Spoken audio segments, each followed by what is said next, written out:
Comte de Winter, qui est designer industriel. Il est né à Anvers, en Belgique. Il a complété une formation à l'École des métiers d'art en technologie céramique. Il a enseigné la pratique du design, l'ergonomie, l'histoire du design à l'UQAM.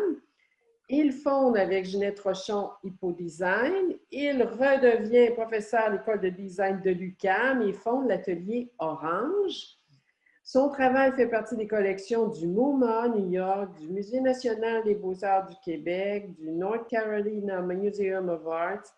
Il a un doctorat honoris causa en design de l'Université Laval, en soulignant sa contribution à la formation et à l'encouragement d'un grand nombre de jeunes designers au sein des différentes universités à Ottawa, à Montréal, à Québec. Et il a une fondation, son nom. Alors, merci d'être avec nous aujourd'hui et de nous parler. Est-ce que l'on peut se souvenir du futur? Pourquoi un titre un peu intriguant? Parce que je voulais comprimer deux idées qui étaient: est-ce que l'avenir est aidé par le souvenir qu'on a de nos expériences passées? Et si on le comprime, ça devient est-ce qu'on peut se souvenir du futur? Ma formation est surtout une formation technique. Est-ce que ce que je vais vous présenter est un peu le résultat de ça? Non pas de cette formation, mais de la passion qui vient avec, et cette passion inclut naturellement de regarder ce que l'on fait, de réfléchir sur ce que l'on fait, pas tout simplement le faire d'une façon instrumentale. Juste pour me donner un cadre et vous partager le cadre à partir duquel je réfléchis sur ces choses-là, cette première image dans laquelle j'ai rangé, pas toutes, mais un nombre d'éléments qui constituent la culture. Et tout ça autour d'un élément central qui est le sentiment d'appartenance qui nous donne une certaine sécurité. Parce que c'est à partir de ça, je crois, qu'il faut réfléchir sur la culture. Au début, on recherche une certaine sécurité. La sécurité est d'espérer que celui qu'on rencontre et qu'on a quelque chose en commun avec lui ou avec elle, et surtout avec elle au début. Et de créer autour de ça des éléments de sentiment d'appartenance. Et donc, on partage des valeurs, une éthique, on finit par partager un régime alimentaire parce que c'est relié au climat.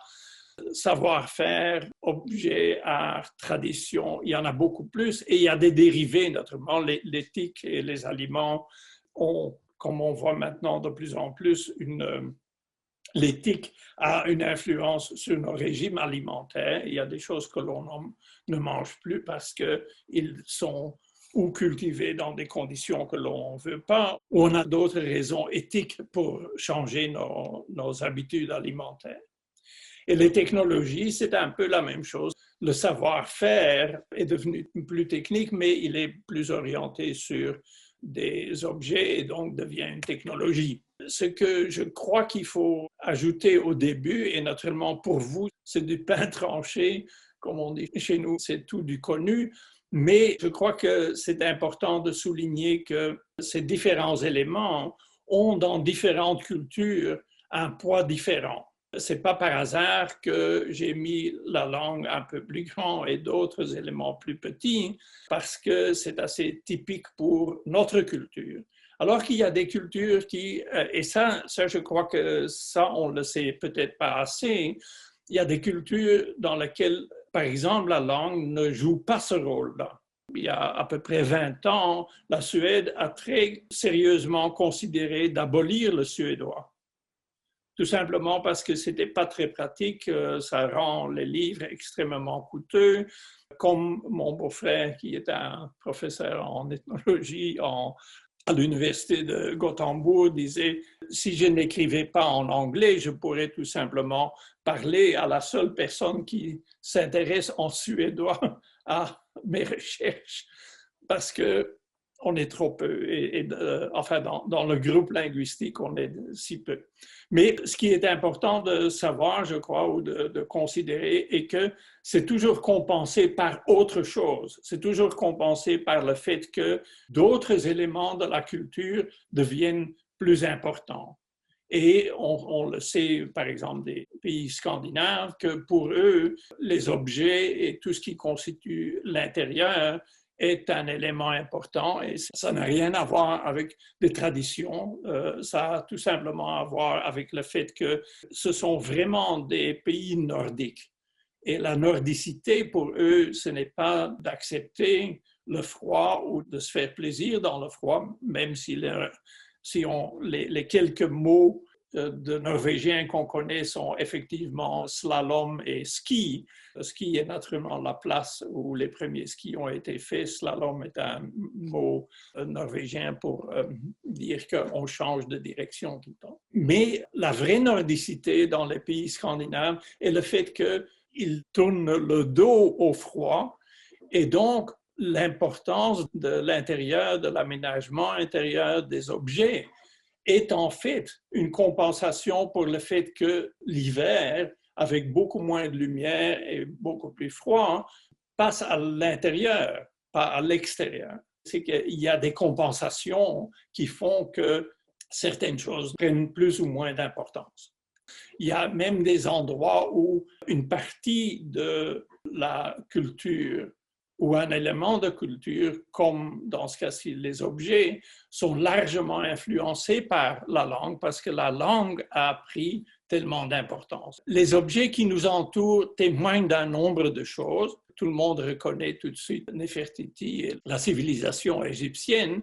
Ça, c'est très général. Plus particulier est quand on commence à regarder quelque chose qui nous est moins familier, comme cette espèce de bureau. Au début, on dit c'est un bureau, puis on se demande pourquoi il y a des supports de livres des deux côtés de ce bureau qui peuvent être escamotés. Et finalement, en regardant un peu plus proche, on se rend compte que ce monseigneur allemand qui a fait faire cette chose utilisait son bureau aussi pour lire la messe. Et donc, le missel passait d'un côté du bureau à l'autre, et au-dessus est une forme de tabernacle. Et les tiroirs qui ouvrent sur le côté deviennent des supports de chandeliers, etc. Et ce qui ressemble à un appui-pied est en fait un endroit où, quand la tablette de travail est fermée, dans le cas où c'est utilisé comme autel, où il peut s'agenouiller. En d'autres mots, un objet dit non seulement quelque chose sur notre temps, mais aussi sur la personne qui l'a fait. Et ça, c'est très caractéristique. L'objet répond directement à une demande de quelqu'un. De temps en temps, ça devient un peu plus problématique. C'est le Star Zeppelin à Berlin. Oui, ça témoigne de son temps et ça témoigne de son temps de façon très maladroite parce que c'est un classicisme qui n'est pas du tout allemand, mais qui veut emprunter à d'autres régimes totalitaires ou d'autres régimes très dominants comme le régime romain, des symboles et des formes qui soutiennent un régime, dans ce cas-ci, le régime nazi. Et donc, on reconnaît tout de suite que c'est de cette époque-là. Pour certains, ce sont les quartiers généraux ou le siège social de la compagnie Fendi, compagnie très populaire dans la mode. En fait, c'est un vieux palais fasciste. Et ce qui est intéressant, c'est que ici, l'architecture, même si on veut exprimer l'esprit italien et tout ça, d'une façon ou d'une autre, ils ont reconnu que même si on fait autant de petits arches que la tour de Pise et que dans ce cas-ci, on le fait carré au lieu d'être rond, c'est pas encore assez italien. Alors là, il y a un premier indice de complémentarité de la langue. Alors, plutôt que de laisser parler le bâtiment, plutôt que de laisser parler l'objet en soi, on met quelque chose dessus. Et pour ceux qui sont intéressés dans le texte, qui ne savent pas le voir, une description de ce qui est l'Italie. Pour les fascistes, c'est un peuple de poètes, d'artistes, de héros, de saints, de penseurs, de scientifiques, de navigateurs et transmigrants. Ce qu'on peut dire de n'importe quel autre pays aussi. Mais c'est typique de la tendance nationaliste, c'est de s'approprier des choses qui sont des qualités plutôt humaines et de croire qu'ils appartiennent à un groupe en particulier. Les objets qui nous entourent témoignent aussi de notre époque et la différence entre les deux, je suis sûr, n'est pas aussi claire, mais l'histoire est une entité un peu plus grande, l'époque, et dans ce cas-ci, c'est différents moments dans l'histoire. Par exemple, ceci, on ne voit pas sur l'écran, mais tous les deux ont été faits autour de 1660-70. Et les pièces que vous voyez à gauche en argent sont encore, pour ce temps-là, très classiques. C'est-à-dire qu'il reste encore des traces de l'art hispano-mauriste, c'est-à-dire de diviser de façon très géométrique un plateau, une assiette comme ça, et de la décorer de cette façon-là. Et puis, le nom qu'on ne voit pas, c'est Adam van Vianen à droite, qui est en fait la première pièce de cette période-là, dans laquelle on commence à voir des éléments, donc un de nouveau figuratif, vous voyez la tête en bas, juste au-dessus du pied, et le corps humain qui fait le dessus de l'anse. Et le reste sont des ornements qui sont plutôt, même pour nous, des ornements abstraits. C'est un moment dans l'histoire où c'est la première fois que ça se fait, et donc ça marque une époque. La raison pour laquelle j'ai choisi ces deux-là est que c'est amusant de voir comment une certaine époque montre aussi une certaine cohérence dans les formes utilisées, dans l'esthétique utilisée. Ce que vous voyez est c'est juste avant la Première Guerre mondiale, donc on est 1908, je crois, pour le KG-22, et le bonnet de la dame à côté est exactement ce qui couvre le moteur de l'avion, et il y a même des rappels de la structure de l'aile dans sa robe. En fait, c'est clair que c'est tous les deux de la même époque. En fait, c'est tous les deux de la même année. Entre parenthèses, l'avion n'a jamais été fait. Les Anglais en ont commandé, je ne sais pas combien pour pouvoir commencer la Première Guerre mondiale, puis ils ne les ont jamais reçus parce que les Hollandais étaient, comme vous savez, étaient neutres pendant la Première Guerre mondiale et voulaient d'aucune façon participer.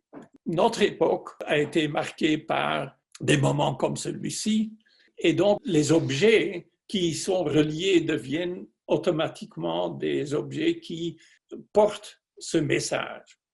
Les objets témoignent aussi de notre culture, et notre culture est naturellement, comme je disais au début, c'est ce cercle beaucoup plus complet. J'aime bien la première image de tous ces jeunes qui sont en train d'utiliser leur iPhone alors qu'ils sont assis à côté de ce qui est probablement un des œuvres les plus marquantes de notre civilisation occidentale, qui est la sortie du capitaine Cook, c'est le monsieur noir, et son lieutenant qui est Hillenburg.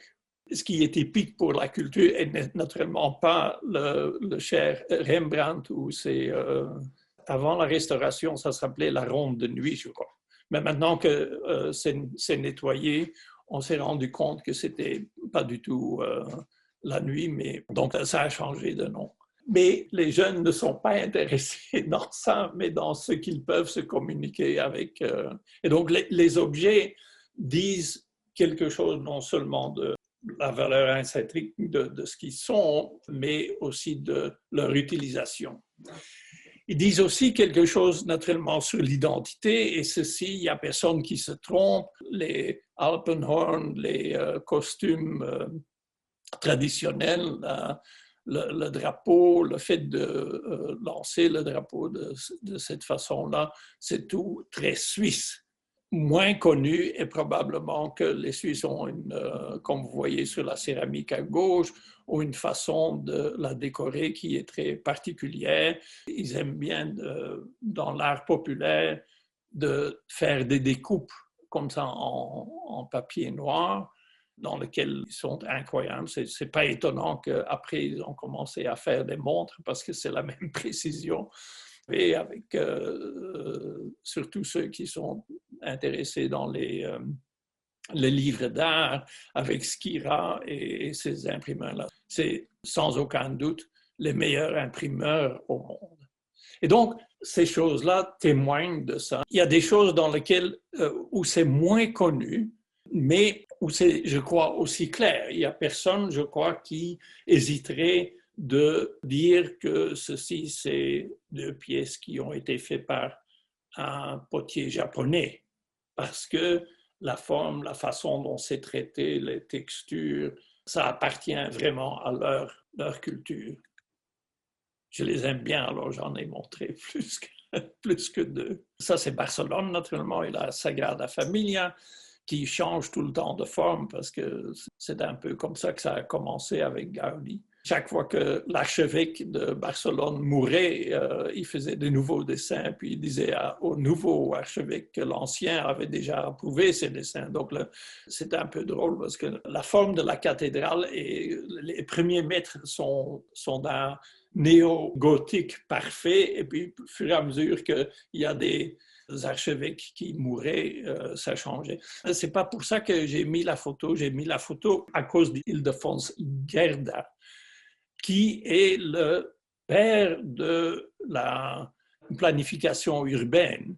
Et ici, on est juste en dehors du centre de Barcelone qu'on a regardé, et tous les quartiers sont vraiment carrés avec les fameux coins coupés de Cerda pour que les voitures qui arrivent puissent plus rapidement voir les voitures qui viennent de l'autre sens.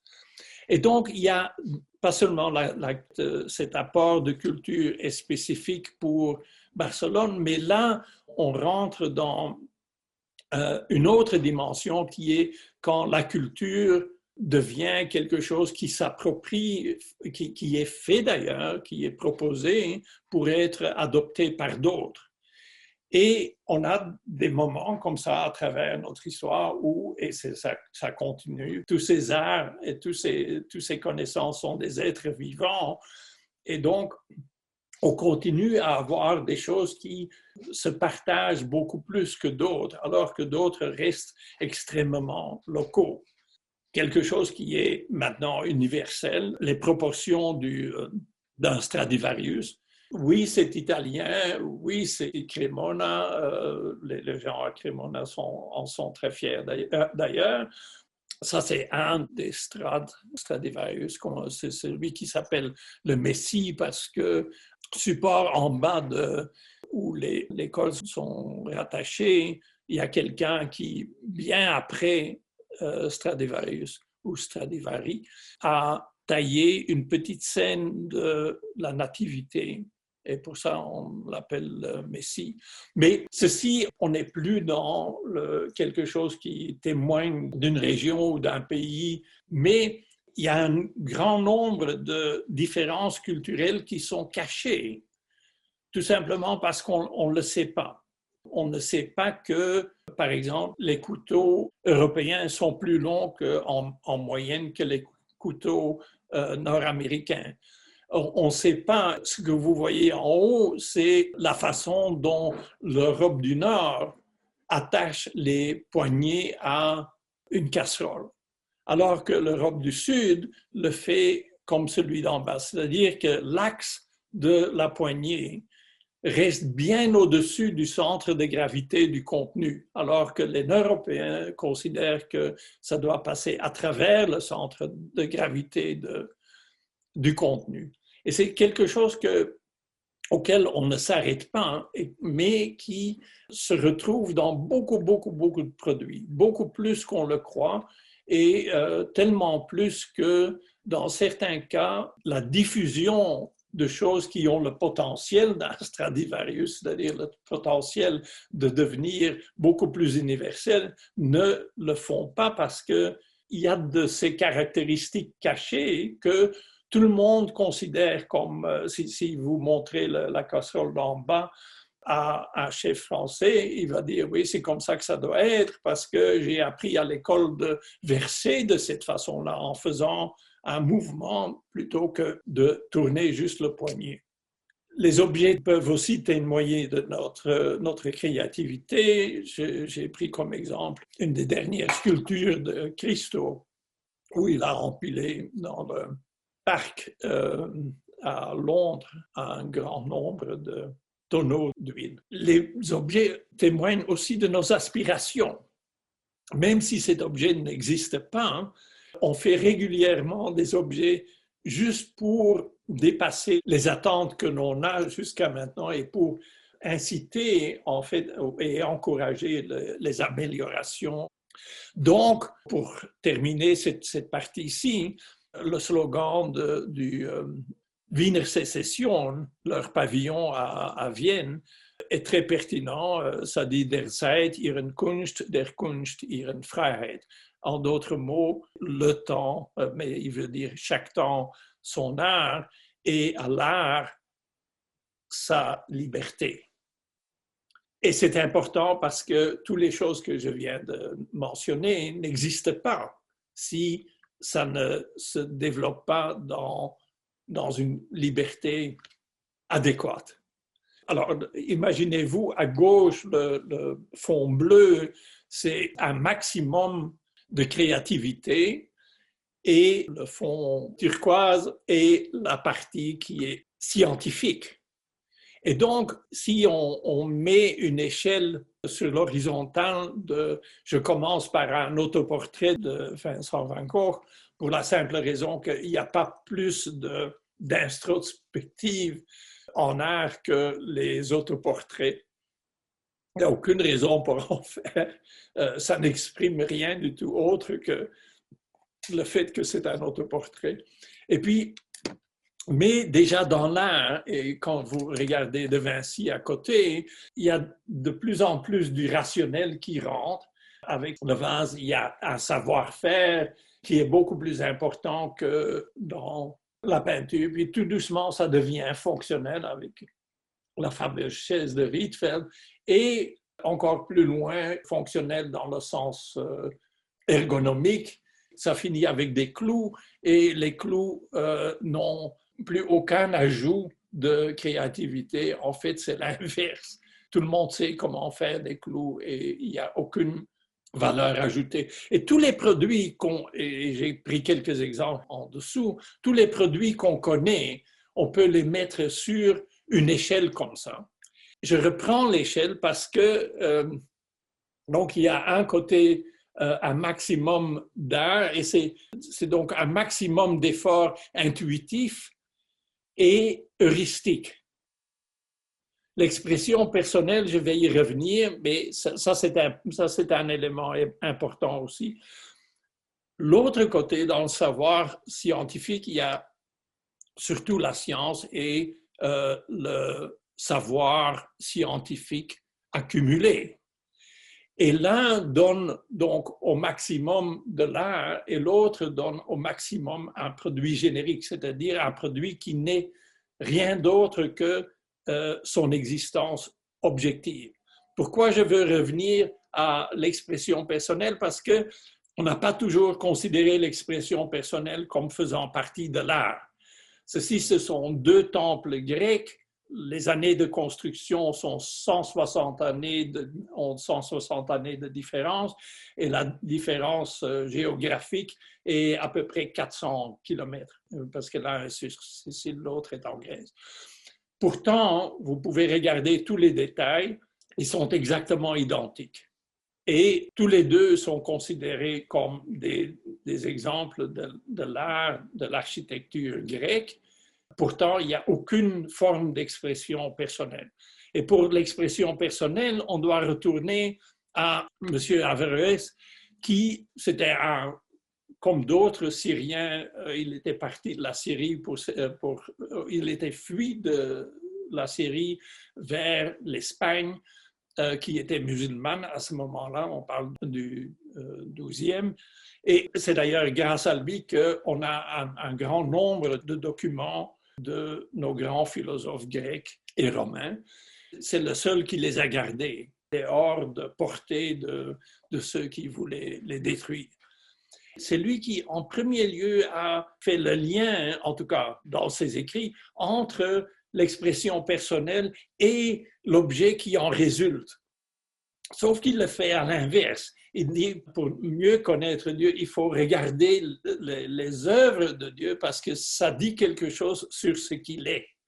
C'est vraiment le début de cette volonté de l'artiste de s'exprimer.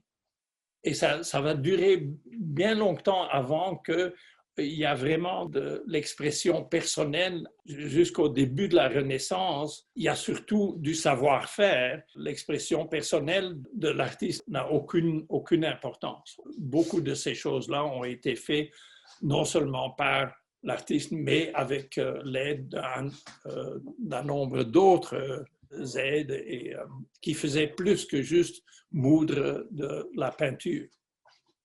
Alors, ça nous porte à un autre graphique qui montre d'un côté ce qui est les objets les plus traditionnels et l'autre côté les objets les plus innovateurs. Et chaque objet traîne quelque part sur cette échelle. Et ce qu'on constate, c'est que la plus grande valeur ajoutée en ce moment est autant dans les produits d'élite que les produits d'innovation. Et ce qui est les produits de masse, c'est vraiment entre les deux. C'est une chose sur laquelle on se trompe souvent quand on fait des choses qui sont innovatrices. Dans mon milieu, qui est le milieu du design, on croit toujours que le consommateur est sous-éduqué sur les produits parce que nos innovations ne sont pas toujours aussi acceptées qu'on voudrait. Alors que c'est la nature de l'objet d'être comme ça. C'est tout simplement inscrit dans la nature de l'objet. Ce n'est pas quelque chose que l'on peut changer par éducation. J'ai dessiné 3 axes qui sont importants pour comprendre un produit. Le produit qui est le petit cube au centre se situe quelque part dans une évolution culturelle. L'Èche rouge est sur une fonction et peut être fait grâce à une technologie. Donc, le produit qui est maintenant le petit cube au centre ne vit que dans ce contexte-là. Si on ne sait pas le faire, ça ne sert à rien de s'imaginer quelque chose qui est dans la culture et pour lequel on connaît la fonction. Si on ne sait pas le faire, si la technologie n'existe pas, si le savoir-faire ou le savoir scientifique n'existe pas, on ne peut pas le faire. Bon exemple est un vacciner contre la COVID. Première chose, culture. Il y a 3 éléments que j'ai isolés qui sont importants, je crois, parce que, bon, on connaît la culture dominante, subculture, des considérations religieuses, etc. On peut faire une très, très longue liste, mais j'en ai sorti 3. D'abord, cette idée d'appartenance, que les objets nous permettent de montrer qu'on appartient à un groupe.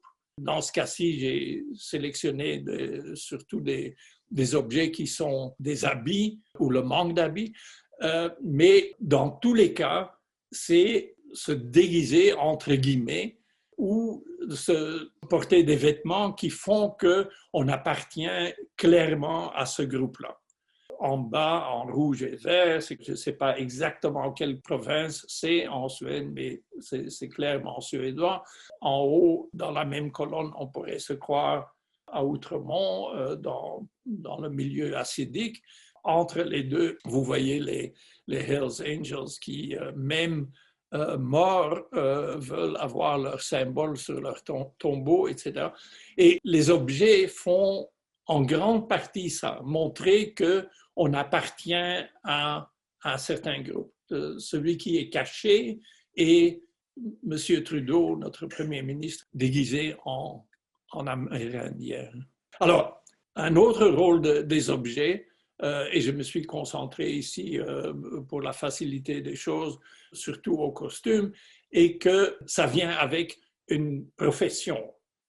Et vous voyez un nombre d'exemples que vous reconnaissez tout de suite de gens qui portent tous, et dans certains cas, le but est vraiment qu'ils soient anonymes, que leur personnalité disparaisse, comme c'est le cas en haut à gauche. Mais l'objet, en tout cas dans ce cas-ci, les vêtements ont comme rôle de montrer qu'on appartient non seulement à à une culture, mais à un groupe professionnel. Et il y a un troisième qui est, je crois, encore, qui est très intéressant, qui est les attributs éphémères que l'on met pour des occasions. J'ai sélectionné que, à gauche, en haut, vous connaissez le Cirque du Soleil, en bas de ça, c'est, je crois, Mère Courage de Bertolt Brecht, Cyrano de Bergerac, etc. Ça, c'est vraiment utiliser les attributs, utiliser les produits comme une façon d'être autre chose que ce que l'on est. Et ça aussi, c'est une fonction importante du produit et c'est une fonction qu'on devrait regarder de plus proche, surtout qu'elle a en ce moment beaucoup à faire avec la surconsommation, parce que la surconsommation est en grande partie due au fait qu'on veut tout le temps jouer d'autres rôles. Ce qui fait dire à Edward Hare que pour tromper le monde, ressembler au monde, c'est-à-dire pour ne pas se faire remarquer, assurez-vous d'être comme tout le monde. Mais même ça est un art vivant et ceux qui au début voulaient se distinguer en mettant des tatouages ne sont plus distinguables, on ne peut plus les distinguer parce qu'à peu près tout le monde en a. Il y a un moment où ce qui est spécifique ne l'est plus. Je voulais juste faire une parenthèse à propos de l'art et de l'art populaire, des métiers d'art, etc. Moi qui est artisan, parce que même si je suis designer à l'intérieur du design, vous allez comprendre quand je vais expliquer pourquoi je me considère artisan plutôt que n'importe quoi d'autre. On n'est pas dans l'art. Et c'est pour ça, et la première liste était les 5 arts de Hegel, dans leur fameux ordre de plus de matérialité, plus d'expression.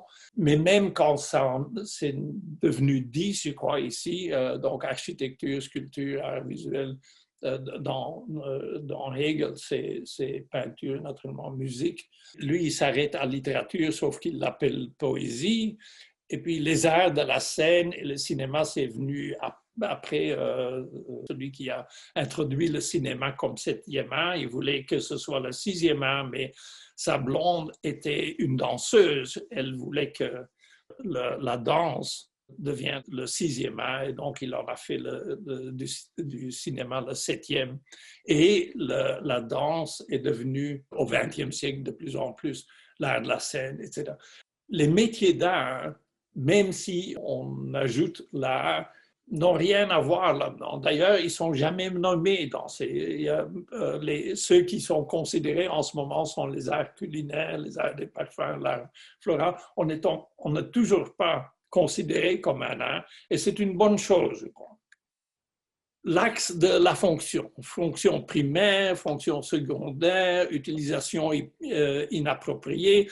Là je suis un peu la structure légale, parce que légalement, un produit a une fonction primaire. Une chaise, c'est pour s'asseoir dessus, mais elle a aussi une fonction secondaire qui est acceptée légalement, et donc pour laquelle on est d'ailleurs comme fabricant de cette chaise, on est responsable. Si quelqu'un si François monte sur sa chaise pour prendre un de ses livres dans les étagères qui font un si beau décor, et il passe à travers la chaise parce que la chaise ne tient pas. Admettons qu'il passe. Eh bien, le designer et le fabricant seront responsables parce que la fonction secondaire d'une chaise, effectivement, qu'on peut se mettre dessus. Et c'est accepté légalement. Donc, si le fabricant ni le designer pourrait dire la chaise a été utilisée pour quelque chose qui n'est pas approprié. En fait, même les utilisations inappropriées ont un statut légal. Ça va jusqu'au ridicule, comme tondre la haie avec une tondeuse à gazon. Et le fabricant a été condamné parce que sa machine était insécuritaire.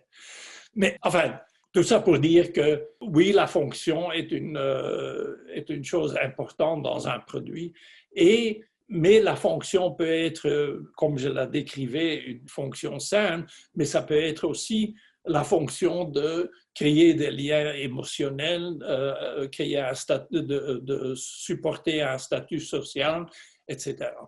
Naturellement, dans la fonction, on ne peut pas passer à côté de la valeur de cette fonction. Et dans ce cas-là, il est important de se rappeler le fameux paradoxe d'Adam Smith, qui est l'auteur de naturellement Wealth of the Nations, qui comparait l'eau et le diamant et qui disait le diamant n'a aucune utilité, c'est ce qui est de plus cher, et l'eau, qui est le plus important élément pour notre survie, ça ne vaut presque rien.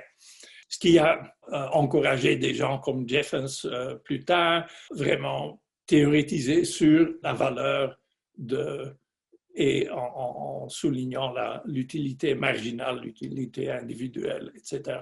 L'utilité marginale, c'est une notion assez simple. Imaginez-vous, le premier verre est un verre d'eau qu'on donne à quelqu'un qui a passé 3 jours dans le désert sans boire, et le deuxième est pour lui aussi. Et tout doucement, plus on augmente la quantité d'eau, naturellement, à la fin, c'est considéré comme quelque chose qui, pas seulement qui n'a plus de valeur, mais qui devient une torture.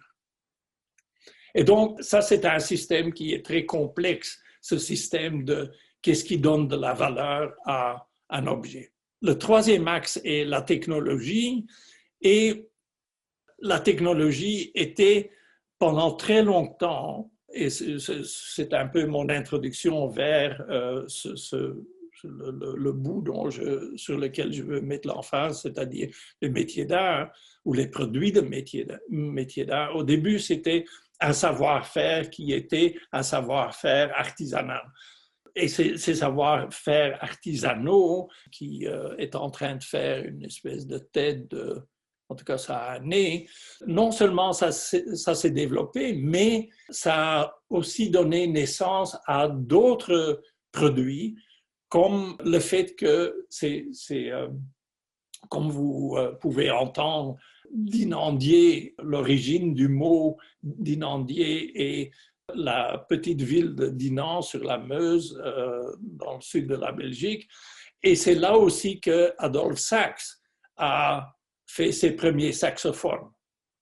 Pas par hasard, mais parce que la technologie était tout autour de lui. Et donc, il pouvait faire cette chose qui, même pour un Dinandier, est un produit qui est qui est vraiment un défi. Toujours est-il que c'est un bon exemple où le métier d'inandier est passé tout doucement à quelque chose qui se faisait industriellement. Et là, je dois faire une petite parenthèse sur la révolution industrielle. La plupart du temps, on parle de la révolution industrielle comme le moment où la mécanisation devient un fait. Donc, la plupart du temps, c'est la machine à vapeur. Il n'y a rien de plus faux que de croire que la machine à vapeur a quelque chose à voir avec la révolution industrielle. En fait, la machine à vapeur existait déjà 2 siècles plus tôt.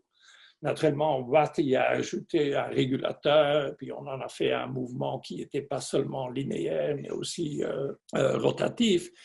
Mais la vraie révolution industrielle est quand on a commencé à identifier le capital comme une source d'investissement, et ce n'est pas aussi évident qu'on le croit.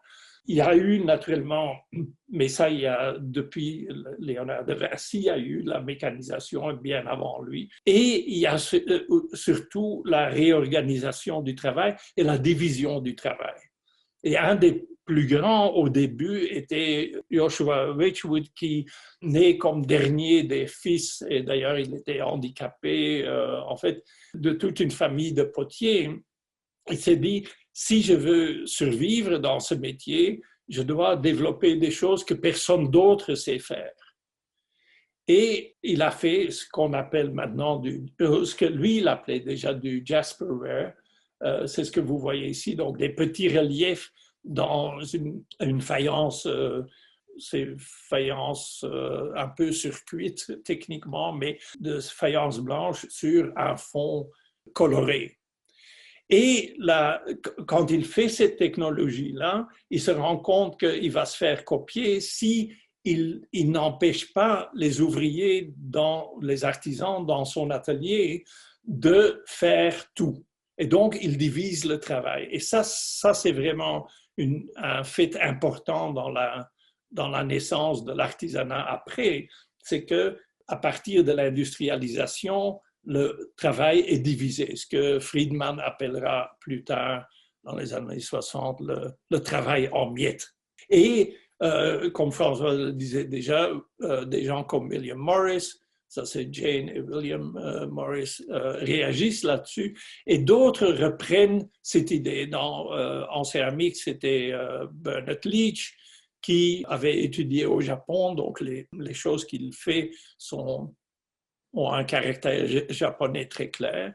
Ça, c'est son fils, c'est déjà un peu moins. Ça, c'est son petit-fils. Et là, on est dans de l'utilitaire, mais qui est fait à la main par un artisan qui s'appelle John Leach et qui tourne à journée longue des choses utilitaires comme s'il le faisait au Moyen-Âge. Et il connaît son métier à partir de trouver de l'argile dans sa région, même couper du bois. Il a planté énormément de bois au début, et jusqu'à cuire et vendre tous ses produits. Et ça, c'est caractéristique pour l'artisan, c'est qu'il connaît le processus de A jusqu'à Z. Et ce que l'industrie détruit est la chose contre laquelle Morris s'oppose, et que ce soit divisé et que donc on crée cette interdépendance qui finalement résulte dans une dépendance de celui qui donne le travail et non pas de celui qui fait le travail. Ce qui nous mène à la définition légale ici au Québec de ce que c'est l'artisanat. Et si vous la lisez, vous allez voir que ceci s'applique à tout. Parce que ça dit transformation du bois, du cuir, des métaux, des silicates et de toute autre matière. Donc, ça peut être tout. Ce dont je ne vais pas parler, c'est des gens qui sont dans l'artisanat comme restaurateurs et comme personnes qui connaissent très bien les époques, et comme ceci, la restauration du couvent des Augustines à Québec. Et comme ceci, on est un peu plus loin, on est en Louisiane, la restauration de pièces traditionnelles de francophones en Louisiane.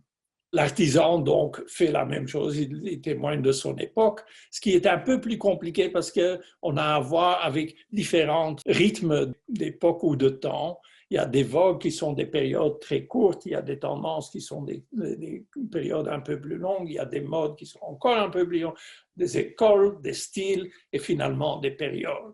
Et autant en design qu'en artisanat, il faut manœuvrer et tenir compte du fait que c'est comme ça. Technologie et objet, donc dans lequel l'importance est le fait technologique. Je vais passer très vite à travers parce que c'est même pas typiquement francophone. Mais vous allez voir que la technologie derrière ceci, c'est vraiment des gens qui maîtrisent leur métier d'une façon qui est hors de l'ordinaire. Et donc, c'est vraiment basé là-dessus. Là, depuis très peu de temps, il y a l'impression digitale, 3D, et naturellement, ça rentre aussi dans ça c'est probablement celui qui fait les choses les plus spectaculaires. Là-dedans, ça c'est un Hollandais. Et toutes ces pièces sont faites donc à l'imprimante. Et ça donne il peut faire des structures à l'imprimante qu'on ne pourrait jamais faire à la main. Alors, une des premières caractéristiques des métiers d'art francophones en Amérique du Nord est qu'on est très compartimenté. Et je vous donne juste ces exemples très rapidement. Ceci, c'est un architecte, c'est Alvar Aalto, un architecte finlandais, mais vous voyez qu'il a touché à tout. Ça, c'est Arne Jacobsen, un architecte danois qui lui aussi a touché à tout. Ce qui est caché sont des robinets. Il n'a pas touché à Madame Keeler, qui est sur sa chaise. Mais Tapio Virkala, certains d'entre vous peuvent se rappeler peut-être la sculpture de Tapio Virkala en haut à gauche dans le pavillon finlandais à l'Expo 67. Mais c'est aussi quelqu'un qui ne se limite pas à des choses industrielles comme au centre. Et Lindberg, qui est suédois, qui va de textile à sculpture, à télévision, c'est tout fait par la même personne. Et ça n'existe pas ici. On est très... d'autres exemples. Ce qui est beaucoup plus proche de nous, c'est qu'on préfère les métiers d'art d'expression. Et si on voit dans le triangle culture, fonction, technologie, on est ici quelque part, on est peu fonctionnel et on est entre culture et technologie. Un bon exemple est Louise Lemieux-Bérubé qui fait du jacquard. Donc, ce n'est pas imprimé dessus, c'est vraiment tissé pour faire cette image et qui est d'ailleurs connu à travers le monde pour ça. Des gens comme Maurice Savoie, qui, autre que d'avoir fait du fonctionnel, à la fin de sa vie, il a surtout fait des choses comme ceci. Donc, on est beaucoup plus proche de l'expression et de l'art que de la fonction. Donc, l'objet vit en grande partie parce qu'il y a une composante narrative à côté. Ceci, c'est Léopold Foulem qui reçoit une décoration de la gouverneure générale. Ça, c'est ce qu'il fait. Sans l'histoire autour de ceci, ça n'a pas beaucoup de sens, autre que enfin, à moins qu'on trouve du sens dans le fait de ridiculiser quelque chose et de faire une cafetière qui ne peut rien contenir. Mathieu est dans le même... Là, ça devient de plus en plus fonctionnel. Et ça pose naturellement la question de quelle façon, et ça c'est l'équivalent, mais dans le verre. Il va dire plus de choses de verre. Mais la question qui se pose à la fin est naturellement de quelle façon est-ce qu'on peut, grâce au métier d'art, nourrir quelque chose qui est presque inexistant, c'est-à-dire des objets quotidiens qui reflètent notre culture de la même façon que l'Allemand peut se lever et qui se fait réveiller par un réveil Junghans, mange dans du Thomas Hütchenreuter, Rosenthal, prend sa voiture Volkswagen, BMW. Enfin, il est entouré à longueur de journée d'objets qui reflètent sa culture et ses priorités et son sens de qualité et tout ce qu'on veut bâtir autour de ça. Et nous, oui, on s'exprime individuellement, mais on a très peu d'objets dans le quotidien qui ça commence tout doucement qui portent nos valeurs et qui témoignent de notre culture. Je vais m'arrêter quelque part. Ça a l'air d'être une paire de chaussures Adidas, et ça l'est aussi, sauf que c'est fait par un Québécois. Michel Lucier est responsable de tous les projets spéciaux, par exemple les Olympiques, et fait des chaussures vraiment incroyables. Ma conclusion était que ce que l'on devrait pousser de plus en plus, c'est ce que des gens comme Judith Portier font, c'est-à-dire là où il y a un lien intense entre l'objet ou l'environnement et un narratif. Et là, on est extrêmement bon. Ce qu'elle fait, et l'autre qui est plus vieux, comme vous voyez sur la photo, elle est encore jeune, mais GSM fait ça depuis 60 ans et ils font ça à travers le monde. Ceci, c'est Dubaï, mais ils sont partout.